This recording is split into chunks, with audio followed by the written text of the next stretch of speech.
Selamat datang di Sinyal Tengah Malam, tempat di mana cerita tidak selalu berakhir saat seseorang berhasil pulang. Karena ada pendakian yang mencatat nama saat naik, tapi menghapusnya saat turun. Malam ini, kita menuju sebuah gunung sakral di timur Indonesia, Gunung Rinjani. Dan cerita ini bukan tentang puncak, bukan tentang danau, tapi tentang 3 orang yang naik dan hanya 1 yang kembali. Tanggal 12 Mei, 3 sahabat memulai pendakian lewat jalur Senaro. Nama mereka Doni, Arul, dan Yoga. Di base camp, mereka registrasi seperti biasa, menyerahkan KTP, logistik dicek, simaksi disiapkan.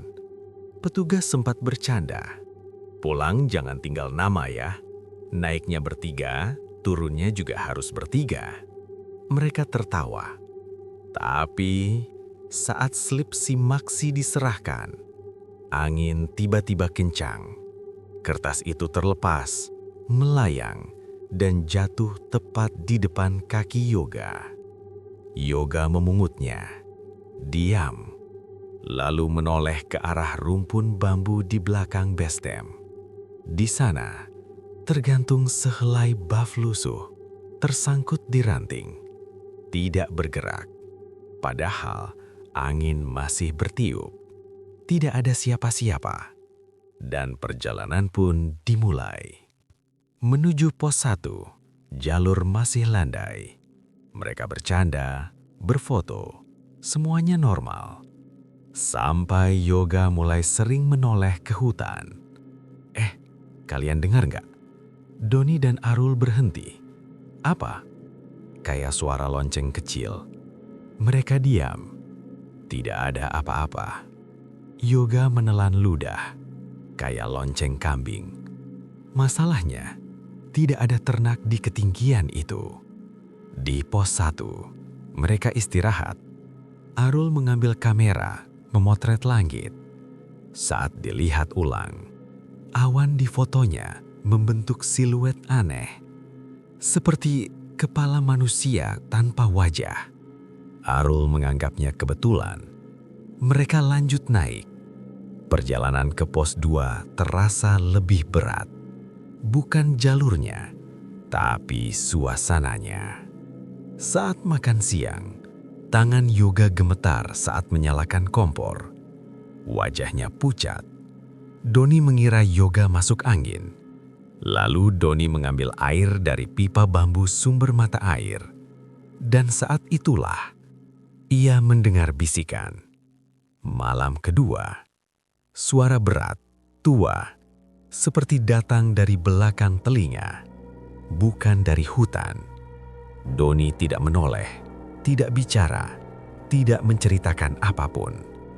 Mereka melanjutkan perjalanan menuju pos 3. Sore hari, kabut turun cepat, sekitar pukul 4. Di pos 3, mereka mendirikan tenda. Api unggun menyala, makanan dimasak. Semuanya terlihat normal. Sampai Arul memeriksa kameranya. Di dalamnya, ada satu foto yang tidak ia ingat mengambil. Foto tenda mereka. Diambil dari kejauhan, dari arah hutan. Seolah ada yang mengamati. Arul hanya diam, mematikan kamera, tidak berkata apa-apa. Malam semakin larut. Mereka masuk tenda satu persatu. Sekitar tengah malam, Arul keluar untuk buang air kecil. Doni menunggu. 5 menit, 10 menit, Arul tidak kembali. Doni keluar tenda. Yang ia temukan hanya senter Arul, menyala, terlegap di tanah, mengarah ke jurang. Tidak ada suara jatuh. Tidak ada tanda tergelincir. hanya 2 pasang jejak kaki yang berhenti di tepi batu besar. Saat Doni kembali ke tenda, Yoga sudah duduk tegak. Matanya terbuka, pupilnya gelap, suaranya datar. Arul dipanggil, dan kamu akan jadi yang berikutnya. Setelah itu, Yoga jatuh pingsan. Doni mencoba membangunkan Yoga. Tidak bisa. Dalam kelelahan, dingin dan ketakutan, Doni tertidur. Pukul 4.30 pagi, Doni terbangun. Yoga sudah sadar, tapi tatapannya kosong. Doni menceritakan kejadian semalam. Mereka mencari Arul, menyusuri sekitar pos 3. Tidak ada apa-apa. Akhirnya mereka memutuskan turun dan mencari bantuan. Kabut tidak hilang, justru semakin tebal. Yoga berjalan di belakang Doni. Pelan, diam, seperti orang linglung. Di tengah perjalanan, Doni menoleh ke belakang. Yoga menghilang. Tidak ada suara, tidak ada jejak. Hanya kabut dan sunyi. Doni panik, memanggil. Yang menjawab hanya gemas sendiri. Akhirnya, tanggal 14 Mei pukul 11 siang, Doni tiba di base camp. Sendirian.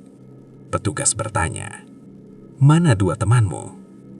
Doni menjawab pelan, "Saya dari awal naik sendiri, Pak." Petugas menunjukkan foto registrasi bertiga. Doni menangis, mengulang satu kalimat, "Saya dari awal naik sendiri." Lalu Doni pingsan. 2 hari kemudian, tim SAR naik ke pos 3. Tenda masih utuh, logistik lengkap.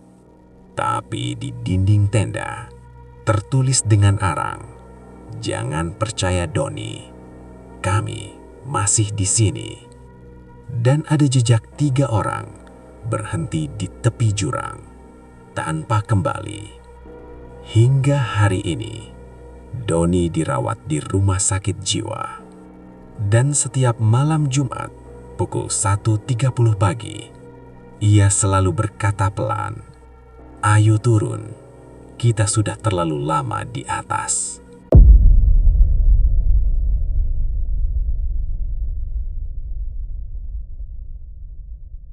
Dan sampai di sini, cerita ini belum selesai.